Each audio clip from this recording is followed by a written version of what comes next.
태극기를 단 어선들이 북한과 일본 해역 등지에서 신철 귀몰하게 출두한다는 소식이 전해져 세간의 이목을 집중시키고 있습니다. 아니 페페TV야, 대한민국 어선들이 북한이랑 일본 해역까지 진출해서 조업 활동을 벌이고 있다고? 야, 그러면 그거 불법 조업이잖아. 한국 어선들도 중국 어선들처럼 불법으로 다른 나라 가서 조업 활동을 벌인다는 거야 뭐야. 야, 확실히 알아보고 말해. 아닙니다. 태극기 단 어선이라고 말씀드렸지 우리나라 어선이라고 한 적은 없습니다. 아니 뭐라고? 태극기를 달았는데 우리나라 어선이 아니라고? 뭐야 그게. 그러면 설마 중국 어선들이 태극기 달고 다른 나라 가서 불법 조업이라도 한다는 거야? 맞습니다. 중국 어선들이 태극기를 달고 한국 어선으로 신분을 위장해 전세계 해역에서 불법 조업을 하고 있는 것으로 드러나 충격을 주고 있습니다. 최근에 입수된 일본 수산청 자료에 따르면 지난해 9월부터 10월 총 5척의 어선이 북한 해역에 진입하는 모습이 포착되었는데요. 일본 수산청에서는 해당 중국 어선들의 실태에 관해 조사해 북한 조업권, 매매 방식 등에 대해 확인한 사실이 전해졌습니다. 선원들은 일본 수산청 조사에서 북한 해군정과 접촉하는 장소, 결제 방식 등 북한 조업권 구매와 관련한 구체적 사실관계도 진술했는데요. 북측에서 지정한 장소에서 북해군정과 접선해 북한 해역에서 조업 활동을 하게 될 해역의 어장 상태를 확인한 뒤 카드 결제로 대금을 지급해 조업권을 사는 방식과 조업권을 보장받는 대가로 돈이 아닌 신선한 음식과 각종 물자를 제공하는 식으로 거래가 이루어진다고 말했습니다. 잠깐만 페페TV야, 근데 조업권을 사서 어업 활동을 하면 합법 아니냐? 돈 주고 이용하겠다는데 할 말 없는 거 아니냐고. 아닙니다. 유엔은 지난 2017년 대북제재결의 2397호를 통해 북한의 조업권 거래를 금지한다고 명문화했습니다. 북한의 외화벌이 수단을 모두 틀어막겠다는 취지에서 마련된 제재로 명백한 불법 행위입니다. 문제는 북한 해역에서 조업 중인 중국 어선들이 한반도 인근의 각종 어패류를 비롯한 수자원을 작은 개체, 큰 개체 가릴 것 없이 싹쓸이에 아주 씨를 말리고 있다는 것입니다. 중국 어선들의 어패류 씨 말리기는 한국과 일본 사이 동해 중앙부에 위치한 황금어장 대화태 주변에서도 이어졌는데요. 최근 일본 아사히 신문에서는 북한 어선이 자치를 감추고 중국 어선이 크게 늘어났다고 보도했습니다. 이 대화태 해역이라는 곳은 한류와 난류가 만나는 이른바 조경수역으로 오징어를 비롯한 어족 자원이 풍부한 황금어장으로 꼽힙니다. 일본은 자국의 배타적 경제 수역 내 대화태에서 불법 조업하는 북한과 중국 어선들을 단속하고 있는데요. 재작년 10월에는 북한 어선이 이 해역에서 일본 수산청 단속선과 충돌하여 침몰하기도 했습니다. 북한은 일본과의 마찰을 원치 않았는지 최근 들어서는 불법 조업이 대폭 개선되었는데요. 일본 수산청이 대화태의 배타적 경제 수역에서 퇴거를 요구한 북한 어선은 재작년 총 4,000척에 달했지만 작년 들어서는 한 건에 그쳤습니다. 사실상 대화태의 일본 배타적 경제수역에서 북한 어선이 자치를 감춘 것입니다. 북한의 어선들은 개선의 의지를 보여주며 불법 조업이 대폭 줄었지만 중국의 막무가내식 불법 어선들은 줄어들기는 개뿔, 오히려 그 횡포가 더해만 가고 있습니다. 9월 말까지 총 2,586척으로 재작년 같은 기간에 3.6배에 달했습니다. 북한의 어민들이 대화태 해역에서의 조업 활동을 줄인 이유는 코로나19 방역 대책의 일환으로 보이는데요. 전문가들은 해양 표류물을 줍는 것도 감염 위험이 있다고 보고 어업도 제한되고 있는 것 같다. 북한 어선들이 사라지면서 어업의 기대감이 높아진 중국 어선들이 늘어난 것이라고 분석하고 있습니다. 급기야 일본 수산청은 대화태에서 불법 조업을 하는 중국 어선이 급증한 데 따른 충돌 가능성을 우려해 일부 해역에서의 조업을 자제해달라고 자국 어선에 요청하고 있습니다. 가토 가스노브 관방장관은 일본 어선의 안전을 확보하기 위해 불가피하게 일본 어민들의 조업을 자제하고 있지만 일본 어업자들은 일본 주권이 미치는 해역에서 중국 어선은 놔두고 자국 어선을 단속하는 것은 본말이 전도된 것이라며 불만의 목소리를 내고 있습니다. 대한민국의 어민들 또한 마찬가지입니다. 강원, 경북 어민 등으로 구성된 우리바다 살리기 중국어선 대책추진위원회는 해마다 수천 척에 달하는 중국어선이 북한의 동해어장에서 남해칸 탓에 동해에 남하하는 어자원까지 씨를 말리고 있다. 정부는 자국 어업인과 바다 자원 보호를 위해 중국어선의 북한 수역 조업을 막는 데 나서달라고 요구하고 있습니다. 이 같은 중국 어선의 횡포로 인한 피해는 막심한 상황인데요. 최근 인공위성을 이용해 이용해 전세계 바다를 항해하는 어선의 위치를 추적하고 불법 조업 행위를 감시하는 비정부기구 글로벌 피싱워치는 한국해양수산개발원, 미국 캘리포니아 대학 등과 공동으로 인공위성을 이용한 새로운 선박 모니터링 기술을 개발하고 이를 이용해 2017년부터 2018년 북한 동해에서 벌어진 세계 최대 규모의 불법 조업 실태를 상세하게 분석해내는 데 성공했습니다. 글로벌 피싱워치 팀이 위성 영상 및 AI 기술로 중국 어선 1600척을 추적한 결과 5260억 원이라는 천문학적인 규모의 피해액을 산출해냈습니다. 북한 내역은 북한 외에 한국과 일본, 러시아가 인접한 바다이지만 이곳에서 2017년부터 2018년 오징어를 가장 많이 잡아간 것은 뜻밖의 먼 곳에서 몰래 이곳으로 와 불법적으로 조업을 벌인 국가가 중국이었다는 사실이 드러난 것입니다. 글로벌 피싱워치 측에 따르면 북한 동해에서 불법 조업을 한 미약인 중국 어선인 소위 암흑선단은 1600대가 넘으며 이들이 잡아들인 오징어는 16만 톤이 넘는 것으로 나타났습니다. 그동안 이들 배 가운데 상당수는 중국 앞바다에 있던 무허가 불법 어선이 남해를 거쳐 동해에 진출한 것으로 추정됐지만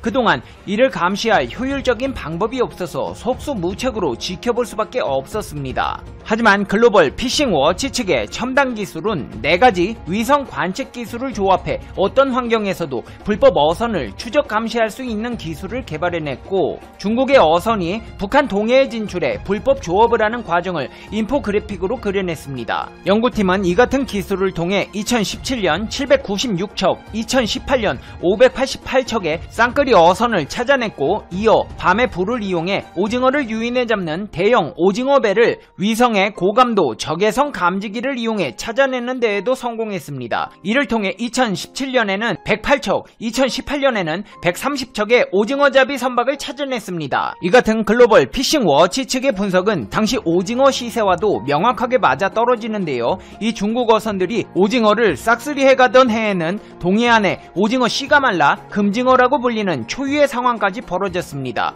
이들이 찾아낸 중국 불법 선박은 총 1600척이 넘습니다. 잡아들인 오징어는 16만 4천 톤으로 금액으로 환산하면 4억 4천만 달러, 총 5,263억 원어치에 해당하는 것으로 추정되고 있습니다. 공식적으로 가장 많은 오징어 어획량을 올린 일본과 한국의 전체 어획량을 더한 것과 맞먹는 양입니다. 글로벌 피싱워치 수석 데이터 과학자는 이런 규모의 불법 선단은 중국 전체 원양어선의 3분의 1에 달하는 규모라며 한 국가의 상업 선단이 다른 나라 수역에서 저지른 불법 조업 사례 중 가장 큰 규모라고 분석하고 있습니다. 글로벌 피싱워치 측에서는 더욱 충격적인 사실까지 공개했는데요. 최근 수백 척의 북한 어선이 러시아나 일본 해안을 표류하고 일부 어민이 세상을 떠나기도 하는데 이런 일이 대형 장비로 무장한 중국 어선의 북한 수역 진출과 무관하지 않다는 게 연구팀의 분석입니다. 페페TV야, 우리 해경은 뭐하냐? 중국 불법 어선 안 막아?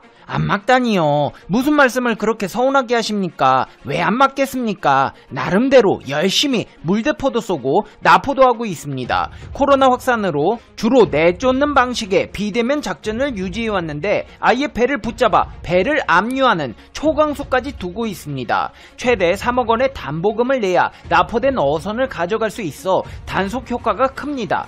근데 이게 인해 전술로 밀고 들어오다 보니까 막는데 한계가 있는 것이 사실입니다. 더 큰 문제는 근본적으로 중국 정부부터가 이 같은 사실을 부정하고 있다는 것인데요. 최근 중국 외교부에 따르면 왕원빈 외교부 대변인은 미국 정부가 보고서를 통해 중국 어선의 세계 불법어로 선원 강제 노역 등을 지적하자 미국의 비난에 근거가 없다며 강력히 반발하고 나섰습니다. 왕원빈 대변인은 중국은 어족 자원의 과학적 보호와 지속 가능한 이용을 중시하면서 국제적 의무를 적극적으로 이행하고 있다. 미국의 주장은 아무런 사실적 근거가 없다. 흑백을 전도하는 악의적인 공격에 단호히 반대한다. 중국 원양업체들은 관련국들과 노무협력 관계를 구축했고 호혜 상생을 실현했다. 원양어선 선원에 대한 강제 노동도 존재하지 않는다. 오히려 미국 어선들이 허가 날짜를 초과해 조업하고 이란도 관련 규정을 어기고 있다면서 미국은 이에 대해 반성하고 시정해야 한다고 역공했습니다. 하지만 이 같은 중국의 주장은 허위 사실입니다. 이를 잘 알 수 있는 사례는 인도네시아의 경우를 살펴보면 알 수 있습니다. 지난 4일 오전 10시경 호르무즈 해협을 지나 아랍에미리트로 향하던 한국 국적화학운반선이 걸프 해역을 지나던 중 이란 혁명수비대에게 납포되는 일이 발생했습니다. 혁명수비대는 이란의 정규군 중 하나입니다. 원래 이란의 군대는 육군, 해군, 공군, 방공군으로 총 4개의 조직으로만 구성되어 있었습니다. 그런데 이란에서 이슬람 혁명이 일어난 후 이란을 집권한 라흐바르는 자신의 권력이 위협받는 것을 경계하기 위해 특별한 무장친위대 사병 조직을 만들어냈습니다. 그것이 바로 혁명수비대이죠. 다른 군대가 국가를 지키는 것을 제일 목표로 한다면 혁명수비대만큼은 이란 권력의 최정상인 대통령의 의지만을 따르는 특수한 군대를 할 수 있습니다. 이러한 이란 혁명수비대가 뜬금없이 한국의 민간화학운반선을 납포했다는 소식이 전해졌기에 이 소식을 들은 세계는 충격에 빠지고 말았죠. 심지어 이란 측에서 밝힌 납포의 이유는 다소 황당하기까지 했습니다.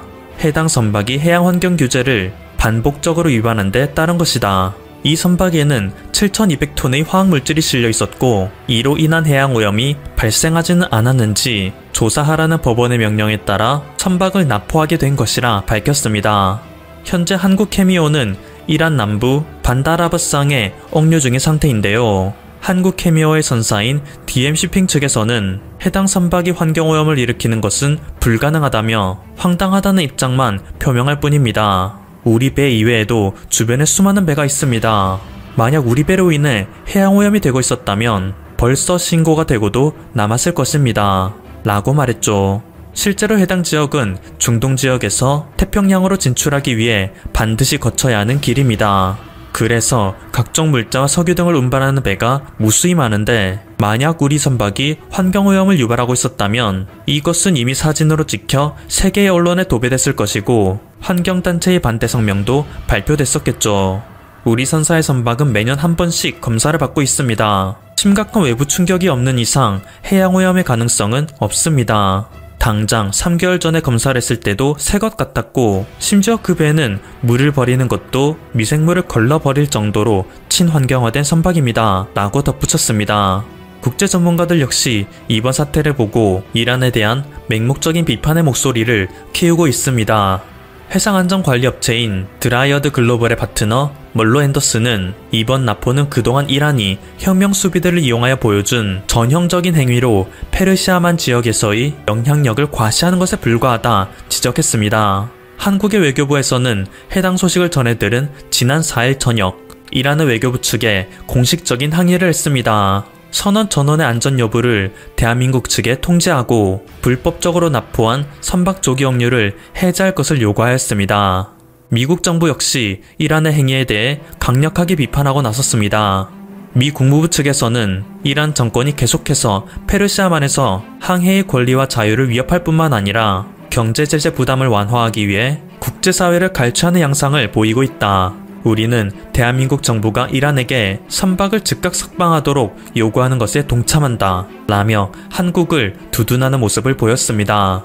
세계 최강국 미국이 한국의 편에 섰기 때문에 조만간 문제가 해결되지 않겠냐는 낙관론이 나오고 있죠. 하지만 한편으로는 애초에 미국과 이란이 첨예한 갈등을 빚고 있고 한국은 그 사이에서 희생자가 된 것 아니냐며 이란과 미국 양국 모두에게 날을 세우는 국내 네티즌도 있습니다.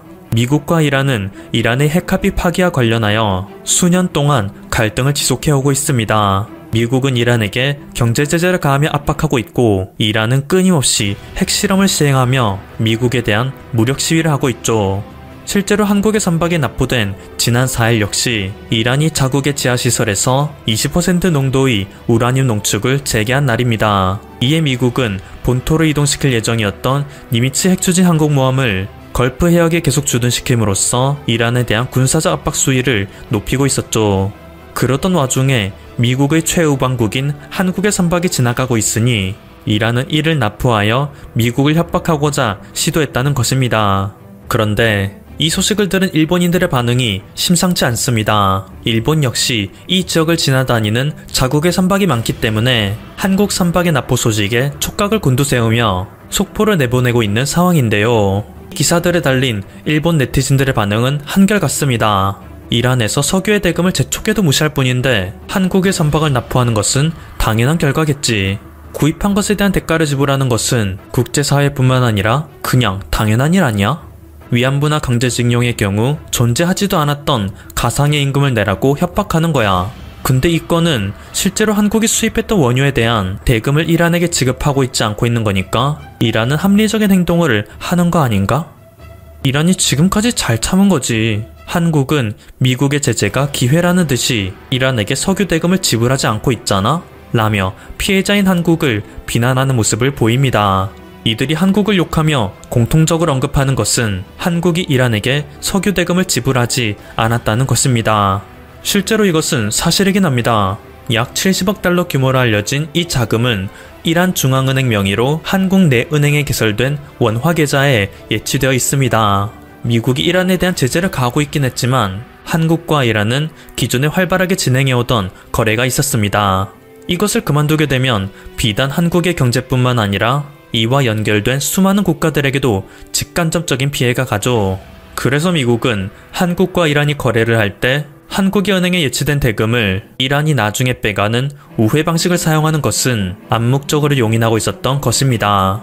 하지만 2018년 트럼프 대통령이 핵 합의를 탈퇴하고 더욱 강력한 대이란 제재를 복원시키자 기존에 사용하던 우회 방식은 사용할 수 없는 상황에 처했습니다. 그래서 한국의 은행들은 어쩔 수 없이 이란 중앙은행의 명의로 된 계좌들을 동결시켰고 이란은 이 돈을 빨리 달라며 현재까지 재촉하고 있는 상황이죠. 미국의 제재로 인해 날이 갈수록 외환위기가 심각해지자 한국에 대한 이란의 항의는 점점 거세지고 있는 상황이었습니다. 때문에 한국 역시 미국 정부에게 이 동결 자금은 이미 거래가 된 것이니 예외로 인정해달라는 요청을 꾸준히 하였으나 큰 진전을 보지 못하고 있는 상황이었습니다. 미국의 AP통신에서는 이번에 이란이 한국의 선박을 납포한 것의 목적 중에는 한국에 동결된 석유 대금을 돌려받는 것도 있을 것이라 주장합니다. 그리고 이것의 원인은 결국 미국과 이란의 갈등이 있으니 한국은 그저 두 나라 사이의 대립에 의해 생긴 불쌍한 희생자에 불과하다는 의견을 제기하고 있습니다.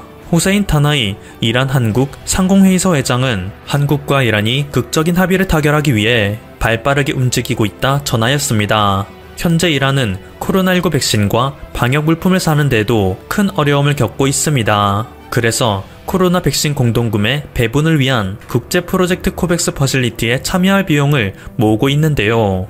한국이 동결하고 있는 석유 대금을 코백스 퍼실리티에 사용한다면 미국의 제재 아래